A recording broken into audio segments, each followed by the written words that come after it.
First year और third year के student हैं, आपको पता है कि आपका फर्स्ट ईयर में भी जो है आपको कम्युनिटी हेल्थ नर्सिंग पढ़ना है एंड थर्ड ईयर में भी जो सेकेंड पेपर होता है वहाँ भी कम्युनिटी हेल्थ नर्सिंग पढ़ना है। ठीक है, फर्स्ट ईयर में पार्ट 1, थर्ड ईयर में पार्ट 2।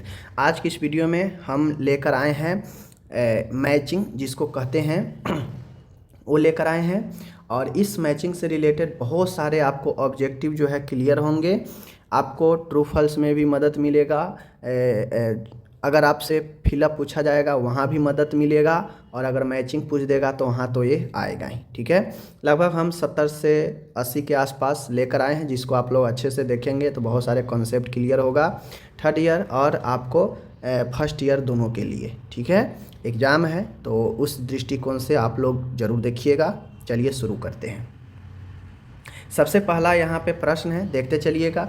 कॉपर्टी आप लोगों को पता है। देखिए मैचिंग में क्या होता है, मैचिंग में एक साइड दिया रहता है, दूसरे साइड उसका रिलेटेड चीज़ें दिया रहता है, संबंधित चीज़ें, और उससे मिलान करना रहता है। ठीक है, तो वही चीज़ें हैं, बाकी मैं आपको कॉन्सेप्ट क्लियर करूँगा। देखिए जैसे कॉपर्टी है, हम लोग जानते हैं कॉपर्टी का इस्तेमाल गर्भ निरोधन में होता है, गर्भ को प्रेगनेंसी से बचाने के लिए जो है कॉपर्टी का इस्तेमाल करते हैं। कॉपर्टी टी शेप में बना हुआ एक तांबे का इक्विपमेंट होता है, कॉपर्टी जिसको बोलते हैं।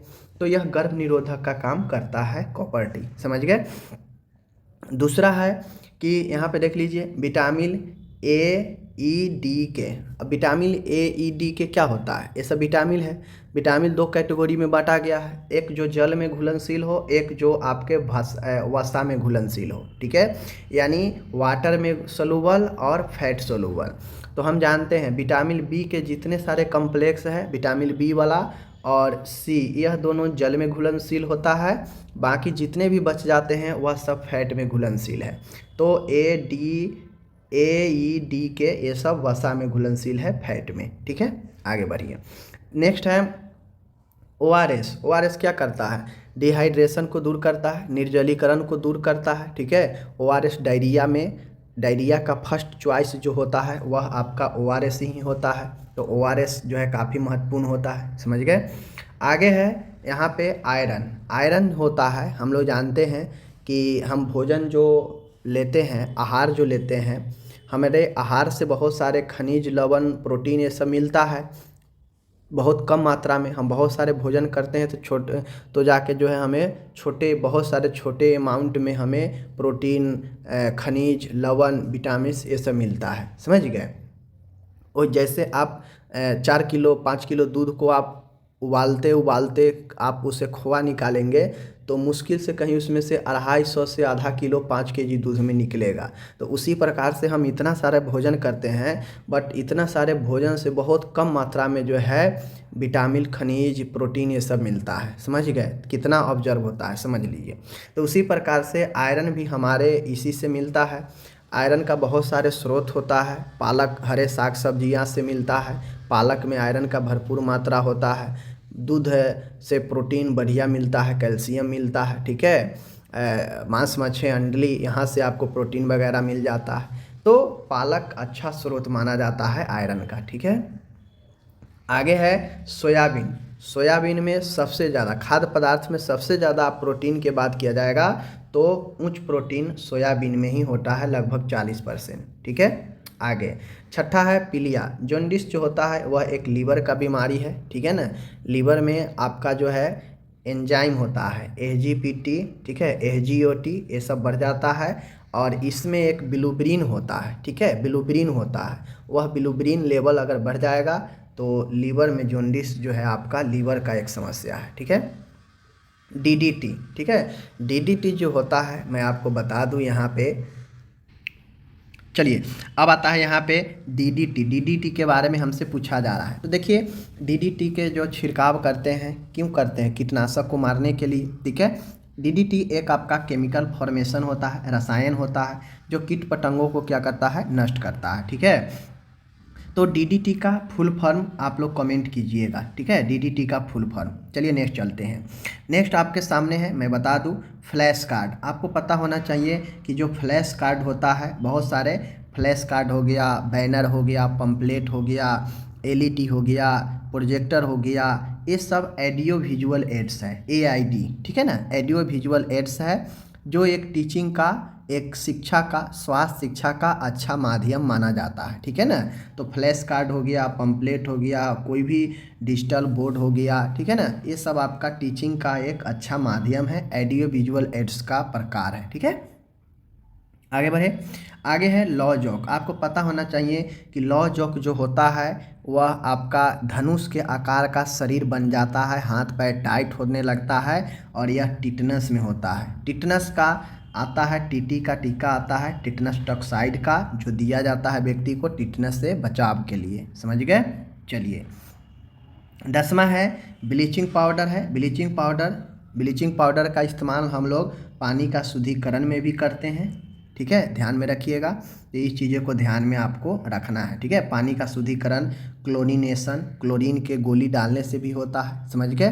तो पानी का शुद्धिकरण का ये सब मेथड है। आगे है विटामिन डी। अब आपको पता होना चाहिए विटामिन डी का क्या क्या स्रोत है। तो जहाँ जहाँ से जितने भी डेयरी प्रोडक्ट है, डेयरी प्रोडक्ट जो आपको दूध वगैरह से बना है, वह आपको विटामिन डी का अच्छा स्रोत होता है, समझ गए। और विटामिन डी की कमी से रिकेट्स होता है, जिसे हम लोग हड्डी का रोग, सूखा रोग भी कहते हैं, समझ गए। तो विटामिन डी हड्डी के लिए, हड्डी के विकास के लिए काफ़ी अच्छा माना जाता है, समझ गए चीज़ों को। चलिए विटामिन डी का कैल्सीफेरोल इसका नाम होता है, रासायनिक नाम, ध्यान रखिएगा। 12 नंबर है विटामिन ए, ठीक है। विटामिन ए जो होता है, मैं बता दूं, विटामिन ए की कमी से नाइट ब्लाइंडनेस, रतौंधी होता है, समझ गए, रतौंधी होता है। विटामिन ए का अच्छा स्रोत गाजर वगैरह जो होता है, जो ज़मीन के अंदर जो होता है, वो सामान लीजिएगा, जैसे गाजर वगैरह, तो वो आपको विटामिन ए का अच्छा स्रोत देता है, ठीक है। अभी मैंने आपसे पूछा था कि DDT का फुल फॉर्म बताइए, ठीक है। तो DDT का फुल फॉर्म अभी मैं बता देता हूँ क्या होता है। DDT का फुल फॉर्म होगा D फॉर डाइक्लोरो, ठीक है, DICHLORO,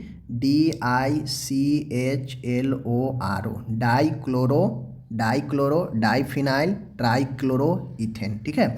D फॉर डाइक्लोरो, फिर D for diphenyl, T for trichloro ethane, ठीक है, डाइफिनाइल, ठीक है, डाइक्लोरो, डाइफिनाइल ट्राइक्लोरो इथेन, ठीक है, DDT का फुल फॉर्म, ओके। ये चीज़ें हो गया। अब मैं यहाँ पे आपसे पूछता हूँ कि विटामिन ए का रासायनिक नाम क्या है, आप लोग कमेंट करके बताइए। विटामिन सी की कमी से आपको पता होना चाहिए स्कर्वी रोग होता है, जैसे मसूड़ा से खून वगैरह निकलना, ठीक है ना। तो ये सब होता है, स्किन भी रुखरापन होता है। तो ये विटामिन सी की कमी से ये जो है आपका होता है, ठीक है। चलिए राइबोफ्लोविन जो होता है आपको ध्यान में देना होगा, मैं बता दूं यहाँ पे क्लियर कर। तो मैं आपको बता दूं कि राइबोफ्लोविन विटामिन B2 को कहते हैं, ठीक है ना, विटामिन B2 को राइबोफ्लोविन कहते हैं। तो इन चीज़ों को आप लोग जो है समझिएगा, ठीक है। तो आप लोगों को मैं बता दूं यहाँ पे कि ये जो विटामिन B2 जो होता है, राइबोफ्लोविन जो हम कहते हैं, इसके कमी से कहीं ना कहीं आपके मुंह में संबंधित स्टोमेटाइटिस जो होता है, मुंह का संक्रमण, ये आपको हो सकता है, ठीक है। तो इन चीज़ों को ध्यान में आपको रखना है। चलिए ये चीज़ हो गया।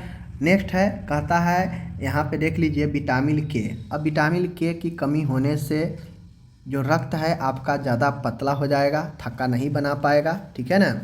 और इस कंडीशन को जो है आपको ब्लड क्लॉटिंग में समस्या होता है। विटामिन के जो है आपको ब्लड क्लॉटिंग में मदद करता है, समझ गए। तो ये चीज़ें को ध्यान में रखिए। आपसे एग्ज़ाम में ऐसे भी पूछा जा सकता है फिलअप में कि रक्त के थक्का बनाने में कौन सा विटामिन सहायक है, तो कौन सा, विटामिन के, ठीक है। चलिए नेक्स्ट क्वेश्चन है विटामिन बी। विटामिन बी की कमी से बेरी रोग होता है, ठीक है, आपको पता होना चाहिए। विटामिन ई की कमी से स्टरलिटी यानी बांझपन की समस्या होती है महिलाओं में, अगर विटामिन ई की कमी होती है तो, ठीक है। चलिए आगे चलते हैं।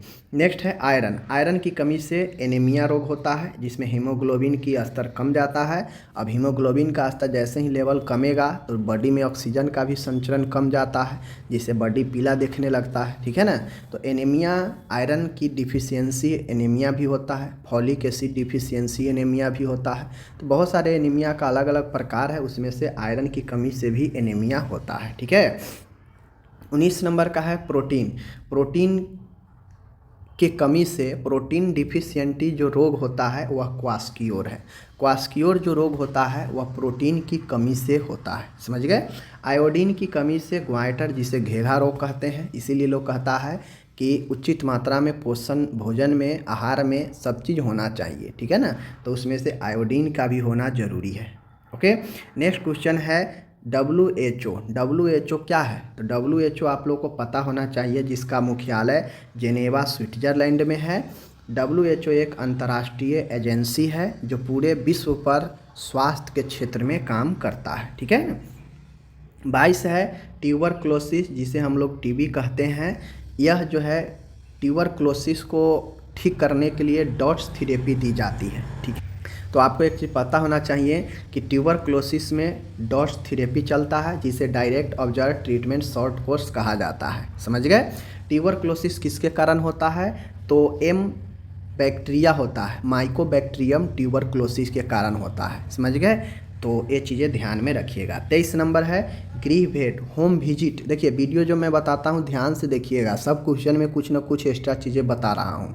होम विजिट जो होता है, जो घर घर जाकर नर्स विजिट करती है समुदाय में, वह परिचर्या का एक रीढ़ माना जाता है सामुदायिक स्वास्थ्य नर्स का। सामुदायिक स्वास्थ्य नर्सिंग का, कम्युनिटी हेल्थ नर्सिंग का एक रीढ़ माना जाता है होम विजिट, ठीक है। तो कम्युनिटी हेल्थ नर्स ही होम विजिट करती है समुदाय में, ठीक है।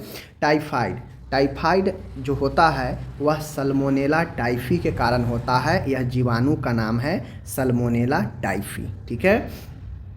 नेक्स्ट है 25 है हेल्थ एजुकेशन, स्वास्थ्य शिक्षा। अब स्वास्थ्य शिक्षा जो है आपको मैं बता दूं, स्वास्थ्य शिक्षा देने का बेस्ट सबसे प्रभावशाली जो मेथड है वह ऑडियो विजुअल एड्स है। ऑडियो विजुअल कहने का मतलब होता है कि जिसमें ऑडियो भी चले और सामने विजुअल भी हो, मतलब दृश्य भी हो, वैसा साधन हेल्थ एजुकेशन को प्रभावी तरीके से करने में मदद करता है। आप लोग देखते होइएगा, सामने प्रोजेक्टर चलते रहता है, बगल में एक बक्सा, एक स्पीकर लगा देता है, और जो भी चीज़ें प्ले होता है सामने दिखता भी रहता है, आवाज़ भी बगल से सुनता रहता है। एज फॉर आप समझिए आज के समय में आपका LED टीवी हो गया, LCD टीवी, जाइएगा सिनेमा हॉल में प्रोजेक्टर देखते हैं, तो जिसमें आवाज़ के साथ में कुछ दिखे भी तो वह ऑडियो विजुअल हो जाता है, ठीक है। जिसमें सिर्फ ऑडियो दिखे वह सिर्फ ऑडियो, जिसमें सिर्फ अगर विजुअल दिखे तो सिर्फ वो विजुअल होगा। अगर दोनों चीज़ें एक साथ है तो वह ऑडियो विजुअल एड्स हो जाता है, और दोनों जब एक साथ होता है तो काफ़ी प्रभावशाली होता है, ठीक है। उबालना व पकाना, बॉयलिंग और कुकिंग, बॉयलिंग करके बनाइए या कुकिंग पका कर बनाइए, ठीक है। दोनों मेथड हम आपको पढ़ा चुके हैं। कुकिंग का हम मेथड ही पढ़ा चुके हैं, खाना पकाने का, बनाने का मेथड जो है मैं 7-8 मेथड पढ़ा चुका हूँ, जिसमें ब्रेजिंग हो गया, भुनना, ठीक है, जिसमें बॉयलिंग करना हो गया, ठीक है ना, खुली आँच में, ठीक है ना, तब तमाम ऐसे प्रकार पढ़ा चुका हूँ। तो ये भोजन पकाने की एक मेथड है, ठीक है। आगे है 27 नंबर है मातृ एवं शिशु देखभाल। मातृ एवं शिशु देखभाल कहने का मतलब होता है कि जिसमें माता और शिशु दोनों का देखभाल हो। तो RCH प्रोग्राम एक ऐसा प्रोग्राम है जिसे हम लोग रिप्रोडक्टिव चाइल्ड हेल्थ केयर कहते हैं, RCH को। इसमें होता यह है कि जो महिला अपने बच्चे को जन्म देती है तो बच्चे के साथ महिला दोनों को सर्वांगीण स्वास्थ्य का देखभाल RCH के अंदर दिया जाता है, यानी मैटरनल एंड चाइल्ड हेल्थ दोनों का देखभाल इस RCH के अंदर होता है, समझ गए। RCH एक प्रोग्राम है, ठीक है। उसके बाद जिसको RCH का जो है आप लोग बताइए कि कब जो है शुरुआत की गई थी, ठीक है। IUCD इंट्रा यूटेरिन कंट्रासेप्टिव डिवाइस होता है, ठीक है। इंट्रा मतलब अंदर, यूटेरिन मतलब गर्भाशय, ठीक है, यूटेराइन उसी को कहिए इंट्रा यूटेराइन कंट्रासेप्टिव डिवाइस, यानी गर्भाशय के अंदर गर्भ निरोधक डिवाइस लगाना, उसी को इंट्रा यूटेरिन कंट्रासेप्टिव डिवाइस कहते हैं। तो वह होता है कॉपर टी गर्भाशय के अंदर टी शेप में एक होता है। इसमें हार्मोनल भी होता है और नॉन हार्मोनल भी होता है। अगर कोई हार्मोनल वाला लगाता है तो इसमें हार्मोनल दवाइयाँ फिट करके ये लगाया जाता है गर्भाशय के अंदर, जिससे कुछ समय, कुछ वर्षों तक बचा जाता है प्रेगनेंसी से, ठीक है। 29 नंबर का क्वेश्चन है निर्जलीकरण को हम लोग रोक सकते हैं ORS से। ठीक है। जहाँ जहाँ निर्जलीकरण की समस्या हो, शरीर से बहुत पानी निकलने लगे, दस्त होने लगे, ठीक है, मल बहुत ज़्यादा पतला होने लगे, तो वैसे मरीजों को तुरंत ORS का घोल पिलाना चाहिए, ठीक है। 30 नंबर का क्वेश्चन है कैल्शियम। कैल्शियम मस्ट जो होता है, दूध से काफ़ी ज़्यादा जो है आपको कैल्शियम मिलता है, ठीक है। 31 है पेप्टिक अल्सर। पेप्टिक अल्सर में हम लोग जानते हैं कि पेट के अंदरूनी जो लेयर होता है म्यूकोसा, उसमें जो है छाले पड़ जाते हैं, वहाँ से ब्लीडिंग वगैरह हो सकता है। तो ऐसे पेशेंट जो पेप्टिक अल्सर से ग्रसित हो, उसको रफेज डाइट देनी चाहिए। रफेज डाइट मतलब फल फूल हरे साग सब्जी जिसमें रेशेदार हो, जो आसानी से पच सके, मिर्च मसाला न हो, वैसे भोजन को रफेज भोजन अनुत्तेजक आहार कहते हैं, ठीक है। 32 नंबर है जल की कठोरता। जल की कठोरता को हम लोग, अब जो हार्डेस्ट वाटर होता है, जल की कठोरता को हम लोग कैसे दूर करेंगे? तो कुछ तो केमिकल चीज़ें हैं, सोडियम बाइकार्बोनेट, सोडियम कार्बोनेट होता है, और जो होता है अगर नॉर्मल तरीके पर आप जो है आप उसको दूर करना चाहते हैं तो वो बॉइलिंग, आप जल को उबाल दीजिए। आप नॉर्मल पानी और उबाला हुआ पानी पीजिए, दोनों में आपको काफ़ी अंतर आएगा। आप नॉर्मल पानी पीजिएगा थोड़ा सा हार्ड टाइप से आपको लगेगा, लेकिन उसी को उबाल के पीजिएगा तो लगेगा ये पानी बिल्कुल सॉफ्ट सॉफ्ट हो गया है।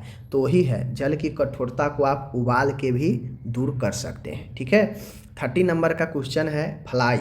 अब टाइफाइड जो होता है, जो टाइफाइड बुखार जो होता है, अक्सर ये तो होता है साल्मोनेला टाइफी के कारण, बट ये जो टाइफाइड होता है आपका, यह आपके दूषित पानी से, दूषित भोजन से होता है। तो जो घरेलू मक्खी होता है उससे खाने को ढक कर रखिए, ठीक है। ये आपको दूषित भोजन कर देगा, दूषित पानी कर देगा यह मक्खी, और वह आप ग्रहण करेंगे तो आपको टाइफाइड हो सकता है। तो टाइफाइड इससे भी हो सकता है, फैल सकता है, ठीक है। 34 है मस्क्यूटो। अब डेंगू जो होता है, यह डेंगू एक वायरस के कारण होता है, ठीक है, डेंगू वायरस। लेकिन मस्क्यूटो यह प्रजाति किसका है? तो मच्छर का। डेंगू एक मच्छर प्रजाति से आता है, समझ गए, चीज़ों को ध्यान रखिएगा। खसरा, खसरा जो होता है यह एक वायरल रोग है, ठीक है, यह एक विषाणु वायरस से होने वाला एक रोग है, विषाणु वायरल इन्फेक्शन है, ठीक है, समझ गए। आगे है, अब किसके कारण होता है ये भी कमेंट कर दीजिए। तो ये जो आपका खसरा होता है, मैं बता दूं, खसरा आपका होता है पैरामाइक्सिको वायरस, देख लीजिए, पैरामाइक्सिको, ठीक है, पैरामाइक्सिको वायरस समूह के वायरस से आपके यह होता है, ठीक है। चलिए 36 है इंसेक्टिसाइड, यानी कीटनाशक पदार्थ। गैमेक्सिन एक प्रकार का कीटनाशक पदार्थ है जिसका इस्तेमाल कीट पतंगों को मारने के लिए किया जाता है, ठीक है ना। 37 नंबर है डिप्थीरिया, जिसे हम लोग गोल घोंटू हिंदी में कहते हैं, इंग्लिश में डिप्थीरिया कहते हैं। आप लोग जानते होंगे DPT का टीका लगता है, तो इसमें जो P होता है DPT में, ये P ही डिप्थीरिया होता है। D for diphtheria, P for pertussis होता है, T फॉर टिटनेस होता है। तो ये DPT में D का मतलब डिप्थीरिया ही होता है, P फॉर पर्टूसिस जिसे काली खांसी कहते हैं, और T होता है टिटनेस के लिए, समझ गए। चलिए, तो ये जो डिप्थीरिया है यह एक बैक्टीरियल इन्फेक्शन होता है, जीवाणु संक्रमण है। चूँकि दो तरह के संक्रमण ज़्यादातर होता है, एक वायरल संक्रमण और एक बैक्टीरियल संक्रमण, और एक फंगल इन्फेक्शन। तो फंगल इन्फेक्शन आपको ज़्यादातर त्वचा वगैरह को प्रभावित करता है, दांत खाज, खुजली, ईचिंग वगैरह, और ये वायरल और ये बैक्टीरियल जो होता है ये आपको प्रभावित करता है आपके अंदरूनी हिस्सों में भी, ठीक है। चलिए अब यहाँ पे 38 है पाश्चुराइजेशन। पाश्चुराइजेशन कहने का मतलब होता है पाश्चीकरण। तो मिल्क को हम पाश्चुराइज करके ही मार्केट में उतारते हैं, जो आप पैकेट वाला दूध सब लेते हैं। क्लोरीनेशन आपको अभी मैंने ऊपर बताया कि क्लोरीनेशन एक विधि है जिसे हम जल को शुद्धिकरण करते हैं क्लोरीन का टैबलेट डालकर, ठीक है ना। आगे है 40 है मृत्यु दर। मृत्यु दर, जन्म दर, यह सब एक हेल्थ इंडिकेटर है, यह एक सब स्वास्थ्य सूचांक है। स्वास्थ्य सूचांक जो है वह सांख्यिकी होता है, वह आंकड़ा होता है जिससे हमको स्वास्थ्य के हर एक पहलुओं के बारे में जानकारी मिलती है, समझ गए। कोई व्यक्ति कितना साल में कितना जन्म लिया, कितना मृत्यु हुआ, ठीक है। तो इन सब आंकड़ा जो इकट्ठा होता है वह हेल्थ इंडिकेटर मतलब स्वास्थ्य को सूचित करता है, ठीक है। अब मान गए कोई व्यक्ति का मृत्यु दर किसी साल मृत्यु दर बहुत कम गया, जन्म दर बहुत ज़्यादा है, तो जहाँ पे जन्म ज़्यादा होगा, जनसंख्या ज़्यादा बढ़ जाएगा, तो कहीं ना कहीं वो स्वास्थ्य को इफेक्ट करेगा, प्रभावित करेगा, ठीक है ना। तो यही चीज़ें हैं।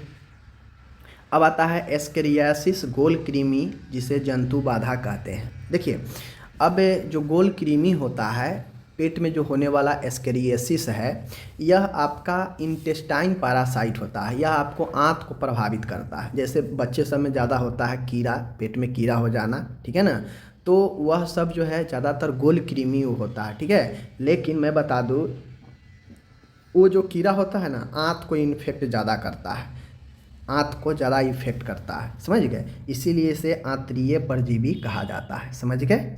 नेक्स्ट है 42 नंबर, देख लीजिए सब सेंटर। अब मैं आपको बता दूं, सब सेंटर जहाँ पे आपको 2 की संख्या में यहाँ पे आपको देखने को मिलता है, ठीक है ना, एक एक्स्ट्रा होता है, तो स्टाफ, समझ गए। और ये जो है 3000 से 5000 की जनसंख्या पर एक सब सेंटर होता है। 3000 की जनसंख्या वहाँ होगा जो पहाड़ी क्षेत्र होगा, आदिवासी क्षेत्र होगा। 5000 की जनसंख्या पर वहाँ होता है जो मैदानी समतल इलाका होगा, ठीक है। ये चीज़ें हैं, समझ गए। आशा, आशा एक्रेडिटेड सोशल हेल्थ एक्टिविस्ट, आशा का फुल फॉर्म पूछा जाता है, तो एक्रेडिटेड सोशल, ठीक है ना, एक्रेडिटेड सोशल हेल्थ एक्टिविस्ट, यानी इसे एक मान्यता प्राप्त जो है सामाजिक स्वास्थ्य कार्यकर्ता कहा जाता है, जो सबके गांव में मोहल्ला में रहता है, ठीक है ना। आशा, उसका काम ही होता है कि महिलाओं को डिलीवरी वगैरह में मदद करना, टीका वगैरह में, समझ गए। यह एक मान्यता प्राप्त स्वास्थ्य कार्यकर्ता होती है, समझ गए। चलिए आगे है एमोबियसिस, ऊपर था एस्केरियासिस और यहाँ पे है एमोबियसिस। ऊपर था गोल कृमि, एस्केरियासिस गोल कृमि, और एमोबियसिस जो होता है यह आपका एंट अमीबा हिस्टोलेटिका से होता है, अमावत रोग, ठीक है ना। वही चीज़ें हैं, ध्यान में रखिएगा। आगे है टीकाकरण, इम्यूनाइजेशन। अब जो टीकाकरण किया जाता है, हम दवाई खाते हैं, रोग हमसे छूट जाता है, ठीक हो जाता है, ठीक है ना। लेकिन ये जो टीकाकरण किया जाता है बच्चे में, ठीक है ना, बच्चे में पीसीजी का टीका, डीपीटी का टीका, विटामिन ए का खुराक दिया जाता है, बहुत सारे जो लगता है, वह क्यों लगता है? ताकि आगे इससे रोग से बचा जा सके, बचाव किया जा सके, ठीक है ना। तो यह एक प्रोटेक्शन का काम करता है टीका, ठीक है ना, ध्यान रखिएगा। 46 है doctor patient ratio. Doctor patient ratio यह भी एक स्वास्थ्य सूचांक है। डॉक्टर कितने पेशेंट पर कितने डॉक्टर है, यह आपको हेल्थ को इंडिकेट करेगा। मतलब जितना होना चाहिए डॉक्टर का रेशियो पेशेंट के हिसाब से अगर नहीं है, मतलब हेल्थ को आपका डैमेज करेगा, हेल्थ को आपका सही नहीं करेगा, नकारात्मक इंडिकेशन आएगा। तो यह इंडिकेटर बताता है कि हेल्थ आपका किस कंडीशन में रह सकता है, ठीक है ना। तो यही स्वास्थ्य डॉक्टर और पेशेंट का जो रेशियो है, यह हेल्थ इंडिकेटर का काम करता है, समझ गए। 47 है प्राथमिक स्वास्थ्य केंद्र, पीएचसी। पीएचसी मैं बता दूं, यह भी 20 से लेकर 30,000 के जनसंख्या पर एक पीएचसी होता है, समझ लीजिए। एक पीएचसी होता है 20 से 30,000 के जनसंख्या पर। 20,000 के जनसंख्या आदिवासी पर्वतीय क्षेत्र में, 30,000 के जनसंख्या मैदानीय क्षेत्र में, ठीक है। 48 नंबर है पानी से डरना, फियर ऑफ वाटर। पानी से किसको डर लगता है? जो हाइड्रोफोबिया जिसको बोलते हैं, जल से डर लगना। तो जो व्यक्ति का रेबीज होता है, कुत्ता जिसे काट लेता है, ठीक है ना, जिसे हाइड्रोफोबिया कहते हैं, तो वैसे व्यक्ति को पानी से डर लगता है, समझ गए। तो रेबीज यहाँ पे राइट होगा। एड्स एक आपका एसटीडी है, सेक्सुअल ट्रांसमिटेड डिजीज जिसे बोलते हैं एसटीडी, और एड्स का full form acquired amino deficiency syndrome. Acquired amino deficiency syndrome, यानी आपके यूमिन को डिफिशियंट कर देता है, यह आपका एड्स होता है, समझ गए। 50 क्वेश्चन है कि इनक्यूबेशन पीरियड, इनक्यूबेशन उद्भवन काल। उद्भवन काल जो है आपको रोग को बताता है। जैसे मानिए हम ही को अभी 3-4 दिन फीवर चढ़ रहा था, उतर रहा था, दवाई खाते थे, ठीक रहता था, फिर से चढ़ने लगता था, बहुत परेशान हो गए थे, वीडियो सही से नहीं आ रहा था, मैंने बताया भी था आप लोग को, ठीक है। तो अभी 2 दिन से फ़िलहाल ठीक है। तो ये इनक्यूबेशन पीरियड क्या बताता है कि आप में कोई इन्फेक्शन प्रवेश किया, यानी बॉडी में इन्फेक्शन प्रवेश किया, ठीक है। तो ये इन्फेक्शन आया, यहाँ बॉडी है, प्रवेश किया बॉडी में, अब यहाँ ए बॉडी है, ठीक है, ए बॉडी मानिए, ए बॉडी है, ठीक है, प्रवेश कर गया यहाँ पे, और यहाँ पे यह अपना रूप दिखा दिया कि भाई हम टाइफाइड है, डेंगू है, क्या है, तो यह इन्फेक्शन दिख गया। तो इसके बीच जो ये जो समय होता है प्रवेश करने से लेकर इसके लक्षण स्पष्ट होने तक, इसी को इनक्यूबेशन पीरियड कहते हैं, ठीक है। यानी इन्फेक्शन शरीर में प्रवेश किया, हमें पता नहीं चला, ठीक है। अब वो इन्फेक्शन धीरे धीरे हमारे बॉडी में पैर पसारने लगा, और जब हमें पता चला कि फलाना चीज़ें है, तो जब पता चल जाए तो वही इनक्यूबेशन पीरियड है। प्रवेश करने से लेकर पता चलने तक का जो पीरियड है वही इनक्यूबेशन पीरियड है, ठीक है।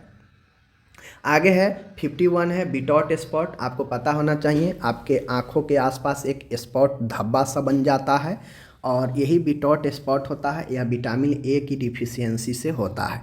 आँखों का ज़्यादातर जो समस्या है विटामिन ए के डिफिशियंसी से ही होता है, तो इसलिए गाजर उजर ये सब ज़्यादा खाइए, जिससे विटामिन ए मिल पाए, तो आपका आँख स्वस्थ रहेगा, समझ गए। 52 है कैरोट, गाजर। गाजर में कैरोटीन की मात्रा अच्छा खासा पाया जाता है।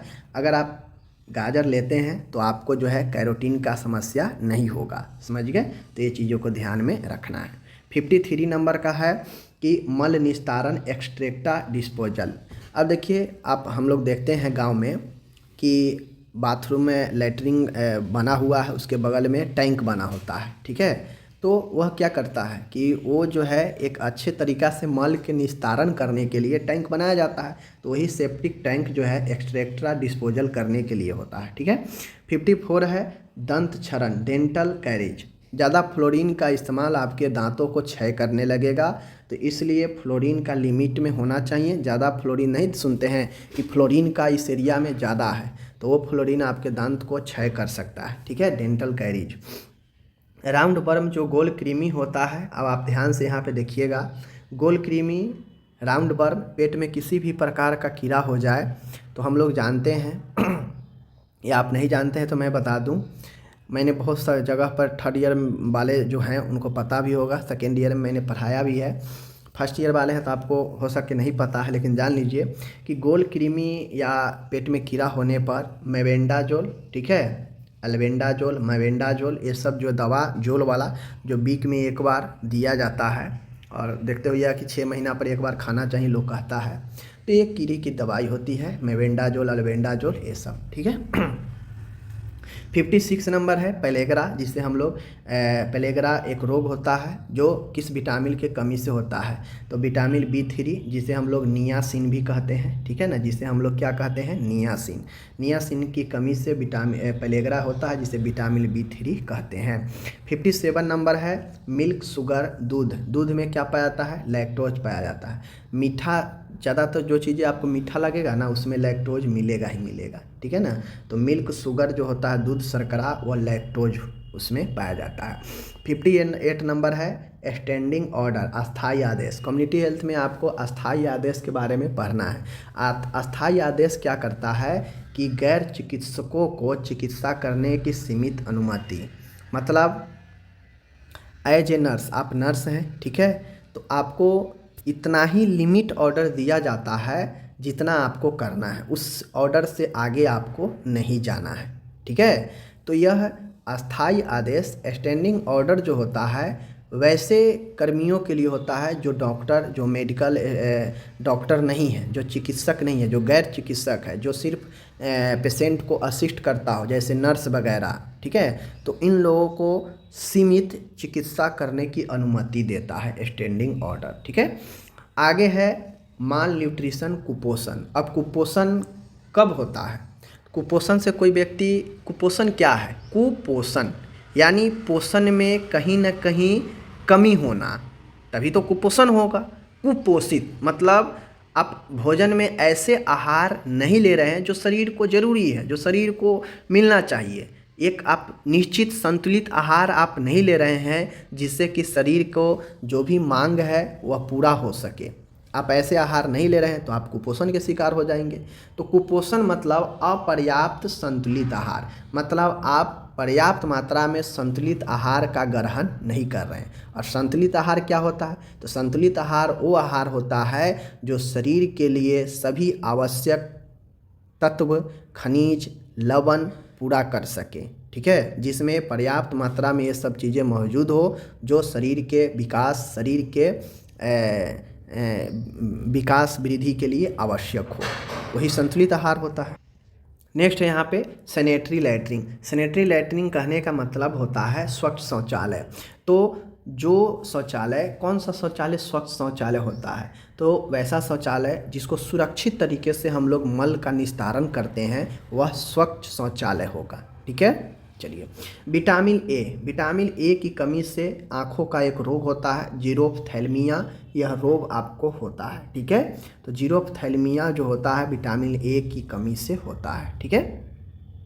52 है संवातन, वेंटिलेशन। मैंने आपको वेंटिलेशन पढ़ाया भी है, बहुत अच्छे से मैंने पढ़ाया है। वेंटिलेशन जैसे आप लोग देखते भी होइएगा किचन वगैरह में लोग एक साइड में ऊपर से देखते होइएगा एक लगाया होता है पंखी, वह पंखी वेंटिलेशन का काम करता है। वेंटिलेशन में होता यह है कि गंदी वायु के जगह पर शुद्ध वायु को प्रतिस्थापित किया जाता है। जैसे घर में गैस बन गया, गड़बड़ माहौल हो गया, तो घर के वायु को बाहर निकाल कर बाहर वाला जो फ्रेश वायु है उसको अंदर लाने का काम किया जाता है, वही वेंटिलेशन होता है, ठीक है। तो ये गुड हेल्थ होता है। संवातन जो है वेंटिलेशन, यह अच्छे स्वास्थ्य के लिए होता है, बहुत ज़रूरी। काउंसलिंग जो होता है, इंटरव्यू के जरिए हम किसी को भी काउंसलिंग कर सकते हैं, ठीक है। साक्षात्कार के माध्यम से हम किसी को काउंसलिंग कर सकते हैं, ठीक है। तो ये चीज़ें आप लोग को ध्यान में रखना है, ठीक है। नेक्स्ट चलते हैं। 64 नंबर का है यूनिसेफ, ठीक है। UNICEF United National International Children Emergency Fund. United Nation International Children's Emergency Fund, UNICEF, ठीक है। यूनिसेफ का जो मुख्यालय है वह न्यूयॉर्क में है, जो कि आपके यूएस यूनाइटेड स्टेट में पड़ता है, समझ गए। कमेंट करके बताइए यूनिसेफ का स्थापना कब हुआ था। 65 नंबर का है INC, Indian nursing council. Indian nursing council जिसके जरिए पूरे भारत में जितने भी नर्सिंग कोर्सेज है सबको रेगुलेशन किया जाता है, उसके तमाम कोर्स, तमाम ड्यूरेशन, सारे चीज़ इन्हीं के द्वारा पूरे स्टेट में रेगुलेट किया जाता है। इनका मुख्यालय नई दिल्ली में है, ठीक है। 60 है WHO, वर्ल्ड हेल्थ ऑर्गेनाइजेशन, जिनका जिनेवा स्विट्जरलैंड में है, ठीक है। डेली डायरी जो कि लेखा जोखा के लिए रखा जाता है, नर्स अपने पास रखती है। डेली रिकॉर्ड रखना हो तो उसके लिए लेखा जोखा के लिए डेली का डायरी होता है। 68 नंबर है सोशल कंट्रोल, सामाजिक नियंत्रण या एक परंपरा का जो है आपका देन है, जिससे समाज पर नियंत्रण रखा जाता है परंपरा के कस्टम के जरिए, ठीक है। सब सेंटर 3 से 5,000 के जनसंख्या पर होता है। 3,000 के जनसंख्या आदिवासी पहाड़ों क्षेत्र में, 5,000 समतलीय क्षेत्र में। 70 नंबर का है स्वास्थ्य सांख्यिकी, हेल्थ स्टैटिक्स। स्वास्थ्य सांख्यिकी हम लोग कहाँ कहाँ से प्राप्त कर सकते हैं? देखिए, सांख्यिकी मतलब होता है आंकड़ा, तो हम स्वास्थ्य के बारे में आंकड़ा कहाँ से प्राप्त कर सकते हैं? रजिस्ट्रेशन के जरिए। जैसे भारत सरकार को अगर ये जानना हो कि इस साल कितने बच्चे जन्म लिया, तो गिनती थोड़ी ना करवाएगा पूरे देश में पता करने के लिए, तो वो यही पता करते हैं कि भाई कितने लोग जो है जन्म प्रमाण पत्र के लिए पंजीकरण किया है, रजिस्ट्रेशन किया है। और हम लोग जानते हैं कि जन्म के 21 दिन के अंदर ये पंजीकरण होना चाहिए, या कोई व्यक्ति मृत्यु कर गया तो मृत्यु के 21 दिन के अंदर पंजीकरण होना चाहिए, ठीक है। और यही पंजीकरण सरकार के पास एक आंकड़ा बताता है कि साल में इतने जन्म हुआ है, साल में इतने मृत्यु हुआ है, और ये सारे चीज़ें जो है वहाँ से डाटा प्राप्त होता है। तो ये जो स्वास्थ्य की आंकड़ा है, स्वास्थ्य की जो सांख्यिकी है, यह रजिस्ट्रेशन से जो है प्राप्त किया जा सकता है, ठीक है। 71 और लास्ट है ये विवाह, मैरिज। तो आप लोग को मैं पढ़ा चुका हूँ मोनोगामी, पॉलीगामी, ठीक है ना, बहुत सारे मैं पढ़ा चुका हूँ मैरिज का टाइप्स। तो उसमें से मोनोगामी एक विवाह का प्रकार है, ठीक है। तो इस प्रकार से मैंने आपको 71 क्वेश्चन मैंने आपको करा दिया। आप सभी फर्स्ट ईयर सेकेंड ईयर अच्छे से इसको प्रैक्टिस कर लीजिएगा।